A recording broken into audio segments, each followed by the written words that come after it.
1 litre CO2 गर्म Coke पर प्रवाहित की जाती है जब अभिक्रिया मिश्रण का आयतन 1.4 लीटर हो जाता है, तो अभिक्रिया मिश्रण का संघटन है। तो यहाँ पर लिखा है कि जब 1 लीटर CO2 को गर्म कोक यानी रेड हॉट कार्बन में प्रवाहित करा जाता है तो 2CO बनता है, ठीक है ना? तो यहाँ पर जब मिश्रित करके कुल क्या बनना 1.4 बनना, तो मिश्रित क्या हुआ जैसे कि प्रारंभ में 1 लीटर से जो 2CO 0 बनी, ठीक है ना? फिर 1 माइनस एक्स यानी 1 लीटर को जब हमने एक्स माइनस कर दिया तो वहाँ कितनी बनी 2x यानी 2 मोल एक्स बन गया, ठीक है ना? अब यहाँ पर क्वेश्चन के अनुसार है कि मिक्स करने पर 1.4 लीटर जो है वो आयतन आ रहा है, तो हम इसको मिक्स कैसे करेंगे 1 माइनस एक्स प्लस 2x है ना, इसको 1.4 लीटर के बराबर कर देंगे जिससे हमारी x की वैल्यू आ जाएगी 0.4। अब हम यही CO2 का आयतन जो है इसमें हम डाल लेंगे, है ना, इससे CO2 का आयतन है 1 माइनस एक्स में x की वैल्यू, और फिर उसके बाद CO की 2 से x की मल्टीप्लाई कर देंगे जिससे हमारा ये उसकी जो आयतन है वो हमारा आ जाएगा। यानी कि इस तरह हम इस क्वेश्चन को करते हैं। यदि O2 को 4 मिलीलीटर H2 के साथ विस्फोटित करने के पश्चात 8 मिलीलीटर असंयुक्त O2 शेष बचती हो तो वास्तविक रूप में O2 के ml की संख्या होगी। तो यहाँ पर लिखा है कि 4 मिलीलीटर H2 के साथ विस्फोटित करने पर यानी H2 की मात्रा दी गई 4 ml, O2 जो यहाँ पर दिया गया है जो बच रहा असंयुक्त है यानी जो यूज़ में नहीं है वो 8 मिलीलीटर है, और हमें जो शेष, हाँ, ये शेष बची हुई, और हमें वास्तविक बताना है O2 यानी कि ये तो शेष है और जो यूज़ है वो भी, यानी हम इसको किस तरह निकाल सकते हैं स्टाइक्योमेट्री से निकाल सकते हैं। हमें एक की मात्रा दी है दूसरे की हम निकाल लेंगे, जैसे कि पता है यहाँ पर H2 plus O2 is equal to H2O बनता है और बैलेंस कर देंगे 1/2 हो जाएगा। तो हमें O2 देखना है ना, तो NH2 और NO2 कर देंगे और बटे में जो उनका हमारा स्टाइक्योमेट्रिक कोफिशिएंट है वो आ जाएगा, समीकरण गुणांक जो आ जाएगा। फिर हमें यहाँ पर लीटर में निकालना है क्योंकि ml में हमारी सारी चीज़ें वैल्यू दी गई है, तो हम यहाँ पर VML के लिए क्या कर देंगे 22,400 कर देंगे और गुणा इस तरह से। तो यहाँ पर इन दोनों को बराबर करके ये जो कट रहे उन्हें काटने के बाद जो हमारा VML है जो यूज़ हो रहा है इसमें इस अभिक्रिया में वो कितना है 2 ml, और बच कितना रहा है 8, तो 8 और 2 कितना हो जाएगा 10 ml। तो इससे हमारा ये क्वेश्चन हो गया। अब क्वेश्चन है कि एक बिजली कंपनी बिजली उत्पादन के लिए प्रतिदिन लगभग 500 टन कोयला जलाती है। यदि कोयले में सल्फर की मात्रा द्रव्यमान के हिसाब से 1.5% है तो प्रतिदिन वायुमंडल में कितने टन SO2 उत्सर्जित। तो प्रतिदिन की हमें मात्रा दी गई है कोयला जलाने की 500 टन, उसमें से जो कोयला जो सल्फर है ना उसकी मात्रा प्रतिशत में दी गई, तो हम कैसे प्रतिशत को निकालते हैं उसकी रियल ग्राम मात्रा में, तो जो भी हमें भार दिया गया है कुल उसका उस प्रतिशत से गुणा कर देंगे बटे में 100 कर देंगे, तो हमारे यहाँ पर सल्फर का भार आ गया 7.5 है, ठीक है ना। अब यहाँ पर SO2 का भार निकालना है, क्यों, क्योंकि S प्लस O2 जलाया जा रहा है तो SO2 बन रहा है, तो SO2 का हमें क्या कर देंगे के लिए हम स्टाइक्योमेट्री से करेंगे NS बटे में जो उसका कोफिशिएंट गुणांक है यहाँ पर 1 1 1 है, सबका 1 हो जाएगा, NSO2 बटे में 1 हो जाएगा। तो हम यहाँ पर मोल निकाल लेंगे इसके S के, और जो कि मोल किसके होंगे SO2 के, फिर मोल आ गए तो उसको क्या कर देंगे गुणा कर दें मॉलिक्यूलर वेट से, तो हमारा क्या आ जाएगा बाहर आ जाएगा SO2 का। तो ये इतनी टन हमारी क्या है SO2 जो है उत्सर्जित हो रही है, ठीक है ना। अब यहाँ पर क्वेश्चन है कि लोहे और सल्फर के बराबर द्रव्यमानों को एक साथ गर्म करके FeS बनाया जाता है। अतिरिक्त अभिकारक के मूल द्रव्यमान का कितना भाग अप्रतिक्रियाशील रह जाता है। तो लोहा और सल्फर Fe प्लस S को मिलाकर FeS बनाया जा रहा है, तो उसमें जो है कितना जो द्रव्यमान है वो अप्रतिक्रियाशील रह जाता है, उसको हमने देखना है, ठीक है ना। तो जो अतिरिक्त मोल हैं वो हमें पता लगाना है, जैसे कि हमें दिया गया है, जैसे कि मोल इसके किस तरह निकालेंगे, माना कि हम यहाँ पर द्रव्यमान जो है वो बराबर है Fe और सल्फर दोनों x मान लिया हमने बराबर है, ठीक है ना। तो उसके मोल के भार बटे में अणुभार दोनों को दिया है, तो यहाँ पर हमें पता लग जाएगा कि कौन सा जो है छोटा है लिमिटिंग रीजन कौन है हमारा, ये छोटा है, तो इसको माइनस कर देंगे, है ना। क्या निकालने के लिए हमें अप्रतिक्रियाशील अभिकारक, तो उसमें हमने जो है वो निकाल लिया, यानी कि जो जो बच रहा है अभिकारक, तो वो हमारा क्या बच रहा है हमारा X32, है ना। कौन है हमारा ये सल्फर है, तो सल्फर के लिए अब हम क्या करेंगे जो बचे हुए शेष मोल है और बटे में कुल मोल कर देंगे। तो कुल मोल उसके क्या है, x/32। तो उसको हम सॉल्व करने के बाद हमारा जो अप्रतिक्रियाशील जो बच रहे हैं मोल, वो हमारे द्रव्यमान जो है या मोल जो है वो आ जाएंगे।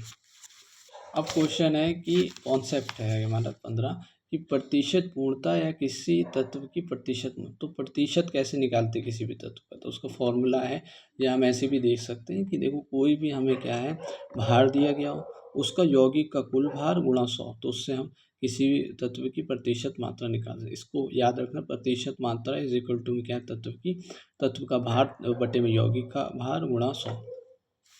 अब क्वेश्चन है कि इंसुलिन में भार अनुसार 3.4% सल्फर है, इंसुलिन का न्यूनतम अणुभार क्या होगा। तुम कभी भी न्यूनतम अणुभार किसी का भी पूछे तो यहाँ पर समझ जाओ कि जो भी हमारा यौगिक दे रखा होगा उसमें उस तत्व का एक ना एक परमाणु होगा, तो वही एक परमाणु के लिए ही हमें न्यूनतम भार निकालना होता है। यानी कि उसी परमाणु का हम क्या लेंगे, द्रव्यमान लेंगे, आणविक द्रव्यमान लेंगे। तो 3.4 ग्राम जो है सल्फर, यानी इससे हमें क्या पता लगता है 3.4% सल्फर से, कि 3.4 ग्राम सल्फर जो है वो 100 ग्राम इंसुलिन में मौजूद है। तो यहाँ पर जब 1 ग्राम सल्फर के लिए निकालेंगे तो 100 बटे में 3.4 ग्राम हो जाएगा इंसुलिन। और अगर हम न्यूनतम अणुभार यानी 32 ग्राम सल्फर के लिए, क्योंकि उसका सल्फर का अणुभार क्या होता है, 32 होता है, तो उसको हम गुणा कर देंगे तो निकलेगा। या फिर हम कुछ जो हमारा फॉर्मूला उससे निकाल लेंगे, प्रतिशत मात्रा इज इक्वल टू है तत्व का भार बटे में अणुभार और यौगिक का भार गुणा 100। तो हमें यौगिक का भार निकालना है, तो उसके लिए हम क्या कर दें, प्रतिशत मात्रा को बटे में ले आएंगे। तो ये 32 गुणा 100 बटे में 3.4, तत्व का भार 32 लेंगे ना, और ये इससे भी हमारा आंसर आ जाएगा। अब क्वेश्चन है, कैफीन का अणुभार दिया गया 194 है, इसमें भार के अनुसार 28.9% नाइट्रोजन है, इसके एक अणु में नाइट्रोजन के परमाणुओं की संख्या होगी। तो क्या क्या दीजिएगा, हमें अणुभार दिया गया कुल कैफीन यानी यौगिक का, उसमें जो नाइट्रोजन है उसका हमें प्रतिशत मात्रा दी गई है। अब पूछ रहा है एक अणु नाइट्रोजन में परमाणुओं की संख्या क्या होगी, ठीक है ना। तो हमें पता है एक अणु में क्या होता है, 14 ग्राम एन होते हैं, तो उसको हम उससे डिवाइड कर देंगे, जो भी हमारा क्या आएगा उसका कुल भार आएगा एक मोल का। तो यहाँ पर जब हम निकालेंगे तो देखो हमें क्या क्या चीज़ दी गई, सारी चीज़ दी गई, बस तत्व का भार निकालना है। तो हमारा गुणा भाग होकर जो है हमारा तत्व का भार जो है हमारा 56 आ जाएगा। और एक नाइट्रोजन परमाणु भार में 14 ग्राम होते हैं, तो एक नाइट्रोजन परमाणु भार के निकालने के लिए ये जो भार है उसका गुणा 14 हो जाए, भाग 14 हो जाएगा, ठीक है ना। यानी किसी का भी अगर हमें एक का निकालना है ना, भार संख्या जो भी है, तो उसके लिए हम क्या करते हैं, उसका जो मूल जो भार है उसका जो है भाग कर देते हैं, ठीक है ना। यदि आरबीसी की हीमोग्लोबिन में भार अनुसार 0.33% Fe है तथा हीमोग्लोबिन का अणुभार इतना है, तो हीमोग्लोबिन के प्रत्येक अणु में Fe के परमाणुओं की संख्या क्या होगी। तो यहाँ भी Fe के परमाणु की संख्या पूछ लिए, तो जो हमें भार निकल कर आएगा, यानी Fe का पहले हम भार निकाल लेंगे, ठीक है ना। तो निकल आया, फिर एक Fe के लिए क्या कर देंगे, उसके अणुभार से उसका डिवाइड कर देंगे, ठीक है ना। तो हमने कर दिया यहाँ। अब क्वेश्चन है कि लौह अयस्क FeO93O1 में मौजूद Fe3 का प्रतिशत है, यानी कि यहाँ पर हमें Fe3 पूछा है, यानी +3 का पूछा है। Fe के दो होते हैं, समस्थानिक बोलते हैं, Fe+2 Fe+3। मान लिया हमने यहाँ पर Fe का कुल भार तो है 0.93, ठीक है ना। अब यहाँ पर हमने जो x माना है, ठीक है ना, वो भी हमने क्या मान लिया, चलो Fe+3 का भार मान लिया, ठीक है ना, x। तो यहाँ पर Fe+2 का भार क्या हो जाएगा, 0.93 माइनस एक्स हो जाएगा, ठीक है ना। कुल ये है x का, और ये हमारा Fe 0.93 माइनस एक्स हो जाएगा। तो यहाँ पर अब हम देखो रिडॉक्स रिएक्शन वाली चीज़ करेंगे कि जो हमारा आवेश है उसका गुणा कर देंगे उसके भार से, तो ये +3x हो जाएगा Fe+3 वाले का, Fe+2 वाले का +2, और इन 2 यानी उसका जो भार है 0.93 माइनस एक्स, और प्लस यहाँ पर ऑक्सीजन भी हमें दिया गया है, ठीक है। ऑक्सीजन का जो संयोजकता होता है वो होती है -2 होती है, तो -2 हो जाएगी बराबर 0, रिडॉक्स रिएक्शन की तरह कर रहे हैं ना। तो ये सब हल करने के बाद हमें x का मान जो है वो पता लग जाएगा, यानी तत्व का भार आ जाएगा Fe इसका +3 का 0.14। कुल भार दिया गया, तत्व का भार आ गया, गुणा 100 कर देंगे तो हमें प्रतिशत मात्रा Fe थर्ड की पता लग जाएगी। अब वायु की अनुपस्थिति में स्टाइरीन को ट्राइब्रोमो बेंजीन परऑक्साइड के साथ गर्म करके इतना जो सूत्र वाला एक पॉलीस्टाइरीन तैयार किया गया है। इससे द्रव्यमान के अनुसार 10.46% ब्रोमीन पाया गया है। एन का मान क्या है? तो यहाँ पर देखो हमें ब्रोमीन जो है वो हमें पता है, ठीक है ना, और कितना 3 है, और ब्रोमीन का जो क्या है उसका प्रतिशत दिया गया है, ठीक है। तो भार हमें पता है ब्रोमीन का दिया 80, तो 80 को गुणा 3 कर देंगे तो उस तत्व का भार आ जाएगा, और बटे में यौगिक पूरा हम लिख देंगे उसकी जितनी भार है, बस एन को ध्यान में रखकर, और फिर जो है प्रतिशत ब्रोमीन का हमें दिया गया उसका आपस में गुणा भाग होकर एन की जो वैल्यू है वो इस तरह आ जाएगी। अब क्वेश्चन है कि एक यौगिक में द्रव्यमान के अनुसार 36% कार्बन है। यदि प्रत्येक अणु में 2 कार्बन परमाणु हो तो उसके 10 ग्राम में यौगिक के मोलों की संख्या है। तो एक यौगिक में जो है इतने 36% कार्बन दे रखा है। तत्व का भार जो है, अब एक अणु में 2 कार्बन है तो यानी तत्व का भार 2 गुणा 12 यानी 24 हो जाएगा हमारा। अणु भार नहीं दिया है, ठीक है ना, और हमें क्या पूछ रहा है 10 ग्राम में यौगिक के मोल, यानी भार दिया गया हमें यौगिक का भार 10 ग्राम है, हमें अणु भार निकालना है। तो मॉलिक्यूलर वेटेज होता है, क्या होता है, वो यौगिक का भार होता है। तो उसको जो जो चीज़ें हमने दी वो सब लगा के मॉलिक्यूलर वेट निकल आएगा, भार दिया गया बटे में मॉलिक्यूलर वेट है, जिससे मोल हमारे आ जाएंगे। क्वेश्चन है एक यौगिक में O2 का प्रतिशत 4% है, इसका न्यूनतम आणविक द्रव्यमान होगा। तो हमें O2 न्यूनतम है ना, तो वही चीज़ कि जो हमारा तत्व जो क्या नाम है, हमें एक ऑक्सीजन में जो है इतना वो होता है, ठीक है ना, इस तरह से हम कर देंगे या फॉर्मूले से कर देंगे, जैसे कि 4% दिया है ना, और 16 जो इसका एक तत्व का वो होता है ऑक्सीजन का भार, मॉलिक्यूलर वेट पूछ रहे हैं तो हम इससे भी निकाल सकते हैं। अब क्वेश्चन है 273 डिग्री सेल्सियस पर वाष्पीकृत होने पर ठोस अमोनिया कार्बोनेट के कितने द्रव्यमान का 760 mmHg दाब पर आयतन इतना होगा। मान लीजिए कि ठोस जो ये समीकरण दी गई के रूप में पूर्णतः विघटित हो जाता है। तो हमें ताप दिया है, दाब दिया है, आयतन दिया है, ठीक है ना, पूछ क्या रहा है, द्रव्यमान पूछ रहा है। तो हम पहले देखो मोल निकालेंगे। अब मोल यहाँ पर कैसे निकालेंगे, देखो यहाँ पर सॉलिड है और हम यहाँ पर फॉर्मूला लगा के मोल निकालेंगे, कौन सा, PV = nRT का। अब n जो मोल है वो किस तरह हम निकाल सकेंगे, जैसे हम x की वैल्यू पता लगाकर हम इसमें रख कर जो है मोल प्राप्त कर सके, क्योंकि हमें 8.96 जो है वो क्या दिया गया है, हमें लीटर वो दिया गया, ठीक है ना। तो यहाँ पर यानी आयतन दिया गया, सब कुछ चीज़ें हैं, बस हमें मोल दे इस तरह दिमाग से लगाना है कि मान लो ये सॉलिड का जो हमारा अमोनिया कार्बोनेट है उसको हमने x मोल माना, और इनको भी क्या हमने मान लिया, देखो यहाँ पर स्टाइक्योमेट्रिक कोफिशिएंट से हमने इसको x मोल, यानी 1 है तो x मोल रस गुणांक, और जिसको हमने 2x मोल माना। तो यहाँ पर वही हमारे जो टोटल गैस के मोल है वो 3x हो जाएंगे मोल। तो यहाँ पर रखने पर सारी वैल्यू, R की वैल्यू 0.08821 होती है, ठीक है ना। टेम्परेचर हमारा 273 डिग्री सेल्सियस है तो 273 प्लस हो जाएगा, केल्विन बन जाएगा। और फिर उसके बाद हम क्या करेंगे, प्रेशर जो है 1 atm हो जाएगा, 760 mmHg होता है 1 atm। तो उसके बाद x की वैल्यू जो हमारी यानी मोल, यानी एक तरह से x की वैल्यू जो हमारी वो निकल आएगी, मोल जो हमारे 0.066 आ जाएंगे, क्योंकि x को हमने 1 माना है ना, तो 1 मोल जो है H2NSO4 जो हमारा अमोनिया कार्बोनेट है उसका निकल आया मोल। अब मोल पता लग गया, मॉलिक्यूलर वेट से गुणा कर देंगे तो भार हमारा आ जाएगा।